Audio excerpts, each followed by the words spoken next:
Actually, carbon credit projects really contradicts with our way of life because as normally the Maasai, we are very close to each other. We collaborate in different ways. For example, in grazing, we don't have like this village should graze on this way and this one this way. We graze collaboratively. So whenever one village signs the contract and another one did not sign, that brings conflict in our village because first, the carbon credit requires the animals, the livestock to be counted in that village. So whenever the other livestock from the other village comes, it brings conflict, not only between the communities, also between the proponents of the project. Another challenge is that these carbon projects, they contradict with our way of life because we normally have like a systematic way of grazing our livestock, but for them they want us to graze in one area for 14 days, then after 14 days you have to go to another area, of which it's so bad to us because we are used to a different way, to a natural way.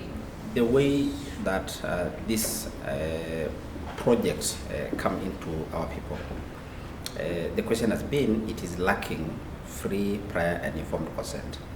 And when, at least the way we understand ourselves, when we are referring to FPIC, we are referring particularly that should be free, and it should be meaningful, it should be purposeful.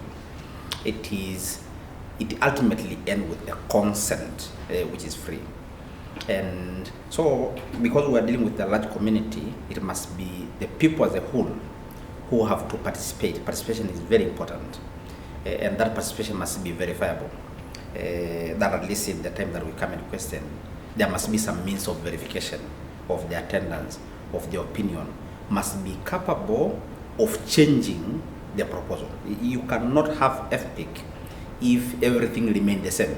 What happens with this project is the reverse of that, because one is, it is not free because it is being induced either by government or through connection of power with government or through money to contract. So it is not free, it is inducement.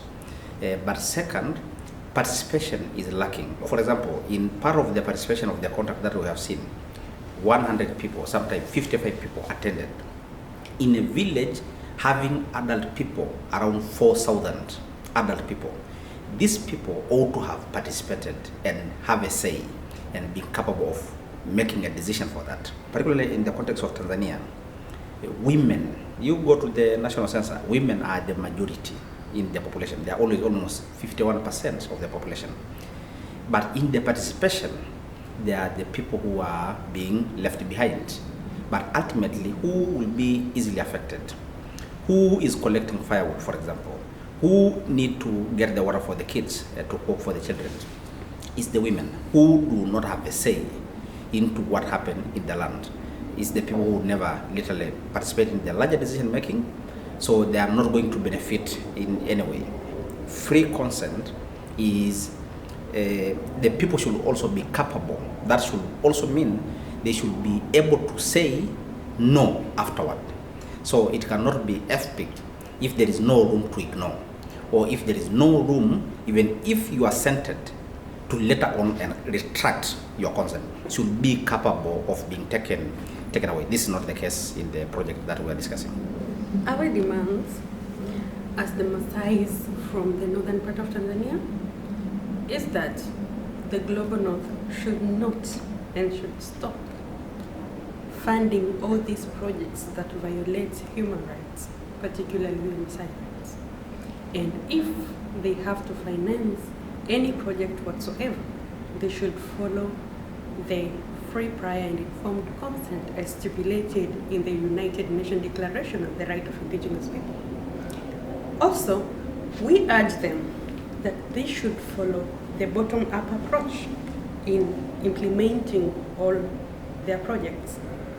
Another point is that the global north should take the responsibility of what they've created, in that if they have emitted a lot of CO2, then they should find a proper means, a proper way in their own land to solve that particular issue and not transfer the burden to the global south. Another issue is about the benefit sharing. Most of us, the Maasai, we are not so much interested with the financial gain, but we are so much concerned with our land, with our way of life, with our culture, that is the umbilical cord between us and our land. Therefore, we are not ready to lose our land. And if it's all about benefit sharing, why then the global north should continue to emit and reproduce and produce more and more products that will make them gain a lot of income. But then the formula says only 250 cows should be grazed in these paddocks of 14 days. What we've heard from the Maasai speakers today is extremely important because it shows us that the current regulations to protect local communities in carbon markets are not enough. This is clear evidence that there are gaps in the rules and that local communities are not protected enough in these projects. We see in carbon markets often there are some rules to avoid social damage, but often these rules are on paper and they are quite general. And this really shows that the gaps that are left in the rules then have practical and negative consequences on the local communities. I think one thing that was very interesting to hear today and something that it's important to talk about is the logic of offsetting. We've heard our speakers call out the hypocrisy that is in the offsetting logic. They've said many times, why would I need to change the way I make my animals graze and the way my community has been doing things in order for you to continue emitting and creating this problem?